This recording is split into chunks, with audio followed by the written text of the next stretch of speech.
Hello, Tim from Fairplay now on the 27th of April 2022. Right, I want to talk today about this whole food situation. I don't know really what to make of it. For about a year now, people in the Truther movement and elsewhere have been predicting and warning about food shortages, food problems, production problems, and I've banged on about the need for more localized food production going forward into the future. But I don't know if this ramping up of problems, what to make of it really, because we're getting all of these unexplained fires, predominantly in the United States, but just yesterday here in the UK, there was a big sausage factory that caught fire, and it was in Essex, which is kind of the county just to the northeast of London. So that caught fire, and I don't know if it's totally destroyed or a large part of it's destroyed, but it probably won't be in, making sausages for a good while, I wouldn't have thought. And at the moment, this has been showcased all over the place. The thing with this kind of thing is, when something just comes into the spotlight like this, there's not really any context. So I've got no idea how often these fires in food production facilities happen in a normal year. It would be nice to see how many fires there were in those sort of places in 2017, 2019, and if it's gone up a lot here in 2022, then that is concerning. If it's just a part of a normal trend, or just a very slight increase in what's normal, then that's another thing. And there must be, and I'm guessing there's thousands, tens of thousands, maybe in the United States even hundreds of thousands of food production and processing facilities, both large and small, everything from your sort of small little local farm shops all the way up to big processing plants like this sausage factory that I just talked about. And that kind of said, if there are large numbers of them like that, then it stands to reason that there is going to be a certain very, very small percentage of them that are going to have incidences like fires and such like every year, even in normal years.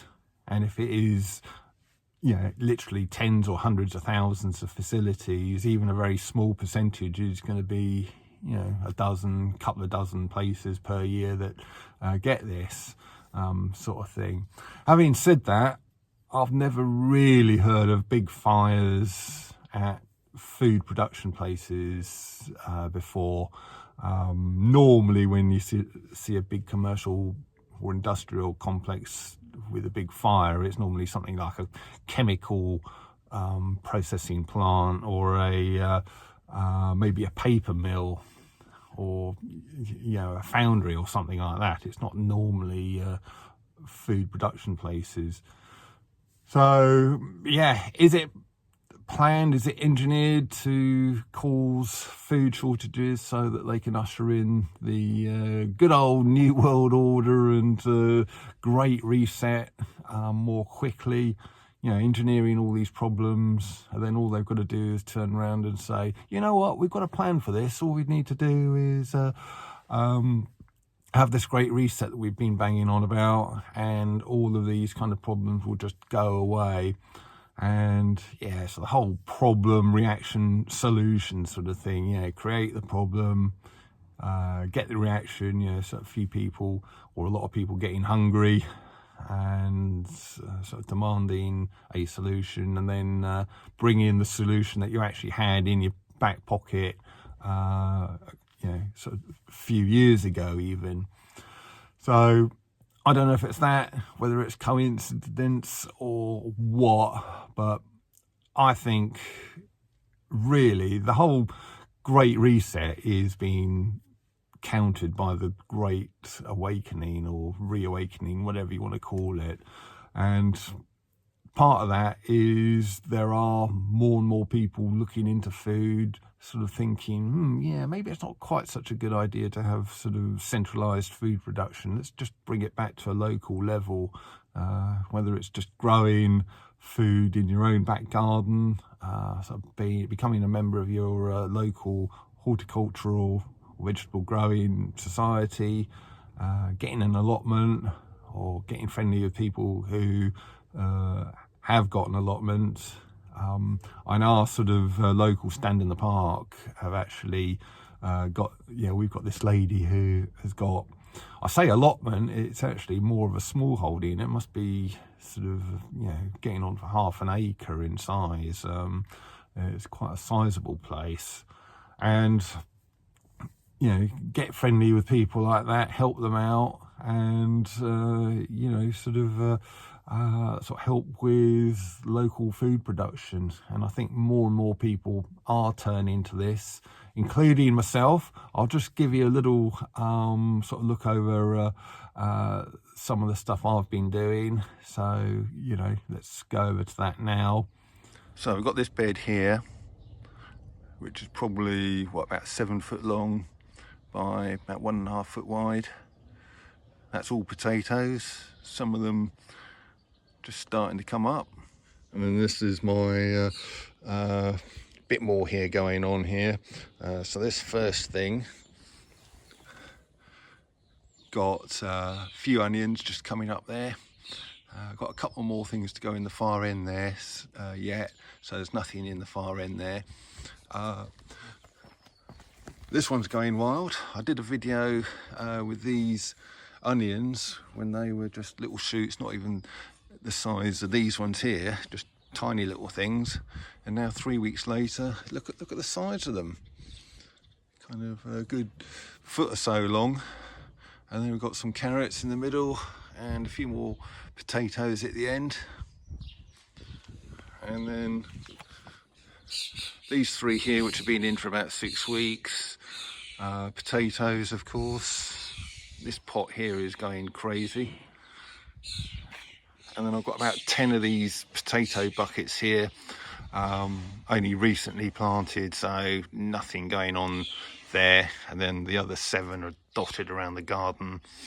So yeah, that is the start of my own personal food production. So yeah, that's just my little contribution, and I'm doing my own vegetable growing, certainly not to save money, because although it's just very early days and I haven't done a great deal yet, I've spent a reasonable amount of money on that stuff. Soil, compost, the containers and things, and I've also got a water butt which I'm going to be sort of sticking onto the side of the onto the garage guttering sort of before too long. And yeah, and the amount of money I've spent would have probably bought me like a van load of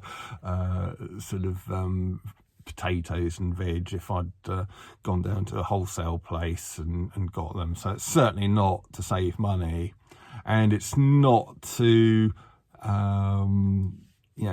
have food security even, because I'm sure if the nasty stuff hit the fan and you got to the point where there was people going very hungry or even starving, I'd soon have people kind of jumping over my fence and nicking all my potatoes.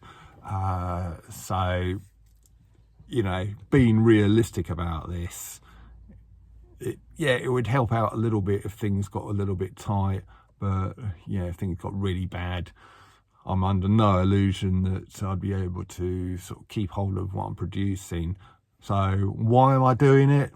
Well, I just think it's a pathfinding thing, really, or sort of path leading sort of thing.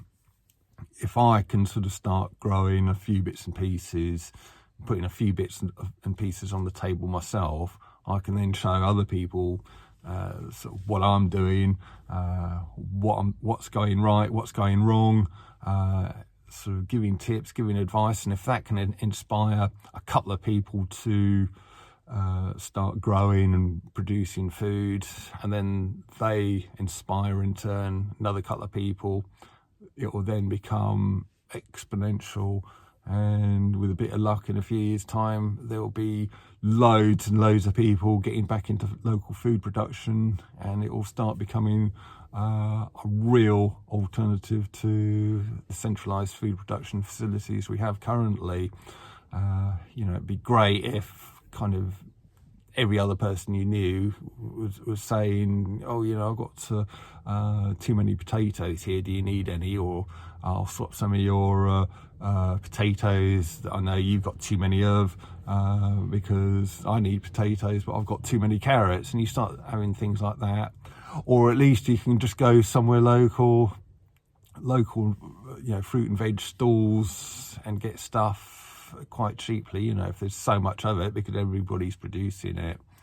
And then it will just lessen dependency on as I say, the central structure, which I think is vulnerable. Localized food production, because there's so much of it in so many different locations, wouldn't be so susceptible to any form of attack on it. So yeah, that is it. Just a few thoughts on this food thing. A little bit concerning, but there are answers, there are ways and means of getting around it, I think. And I'll probably be talking about this more as we go into the sort of coming weeks as well. Tim from Fair Play Now, thanks for watching.